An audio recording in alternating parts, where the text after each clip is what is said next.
Kanchanaburi, fermeture des entrepôts à la frontière après l'arrestation d'un contrebandier avec 18 millions de bahts en espèces. Les autorités du district de Sanklaburi, dans la province de Kanchanaburi, ont ordonné la fermeture de toutes les portes arrière des entrepôts frontaliers menant à la ville de Payatonzu, au Myanmar, après l'arrestation d'un contrebandier transportant environ 18 millions de bahts en liquide.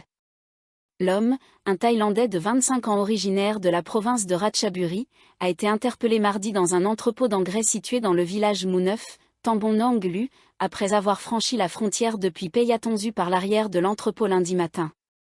Il transportait exactement 17,99 millions de bahts en espèces. Le chef du district de Sanklaburi, Surya Muonyuam, accompagné de la police locale, a inspecté l'entrepôt avant d'informer tous les propriétaires de bâtiments disposant de portes arrière donnant sur Payatonzu qu'ils devaient les fermer immédiatement. Au total, 42 bâtiments frontaliers de la zone disposent de telles ouvertures sur le Myanmar. Le contrebandier a déclaré aux enquêteurs qu'il traversait la frontière chaque semaine depuis plusieurs années en empruntant des portes arrière similaires, moyennant un paiement de 500 bahts à chaque passage. Il a affirmé qu'il comptait déposer l'argent dans une banque commerciale de Sanklaburi pour rembourser des dettes à des fournisseurs, niant toute implication dans un trafic de drogue. Il a été remis en liberté sous caution contre une somme de 3 millions de bahts. L'enquête se poursuit. Fermeture des points de passage à la frontière thaïlando-cambodgienne en raison d'incursions militaires. L'armée thaïlandaise a ordonné la fermeture immédiate de tous les points de passage frontaliers entre la Thaïlande et le Cambodge dans les provinces de Sakeo, Chantaburi, Tra, Sisaket, Surin et Buriram, suite à des rapports faisant état d'incursions cambodgiennes sur le territoire thaïlandais. Ces incursions incluent des patrouilles militaires, des travaux de fortification, des modifications du terrain et des manifestations symboliques impliquant des civils. Le 23 juin 2025 à 19h10, la première région militaire a émis un ordre officiel de contrôle strict de tous les points de franchissement frontaliers, signé par le lieutenant-général Amari Bunsuya, commandant de cette région. Suspension totale des traversées, sauf cas humanitaires. Dès à présent, tous les passages de véhicules et de piétons sont suspendus, y compris pour les touristes, les ressortissants thaïlandais et étrangers, ainsi que les activités commerciales. Seules les exceptions à but humanitaire sont autorisées, telles que les soins médicaux urgents, les transferts de patients et les déplacements d'élèves pour des raisons éducatives. Justification, atteinte à la sécurité nationale et augmentation de la criminalité transfrontalière. Selon l'armée, les actions cambodgiennes ont été observées dans les zones sous juridiction de la 2e région militaire, notamment autour des temples Tamuan et Takwe. Ces mouvements militaires ont créé des tensions accrues et une insécurité grandissante pour les habitants thaïlandais vivant près de la frontière.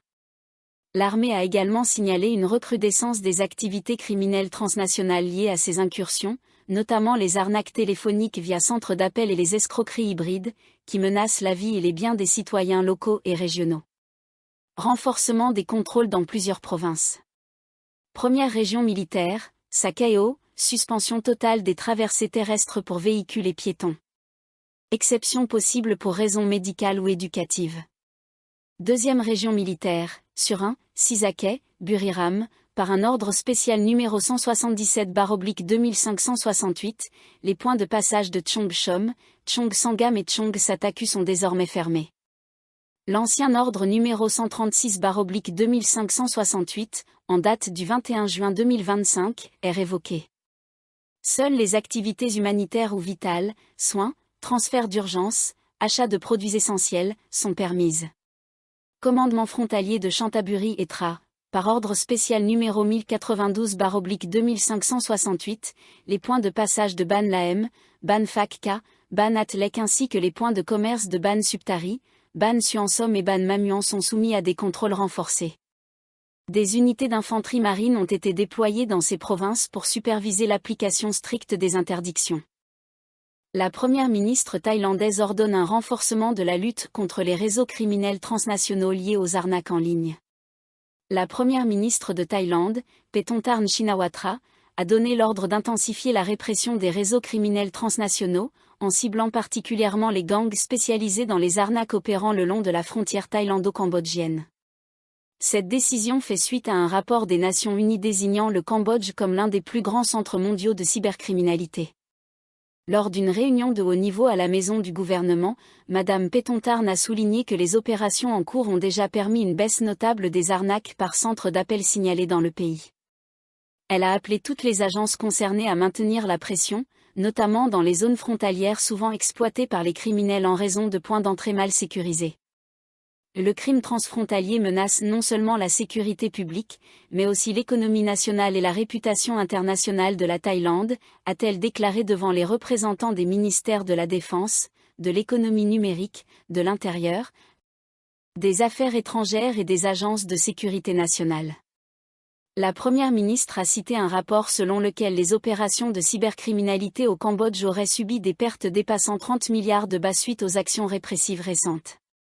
Moins ils gagnent d'argent, plus notre population est en sécurité, a-t-elle affirmé, ajoutant que ces résultats prouvent l'efficacité des mesures mises en place, tout en insistant sur la nécessité de poursuivre et renforcer ces efforts. Objectif, désorganiser les réseaux et bloquer toute tentative de réimplantation.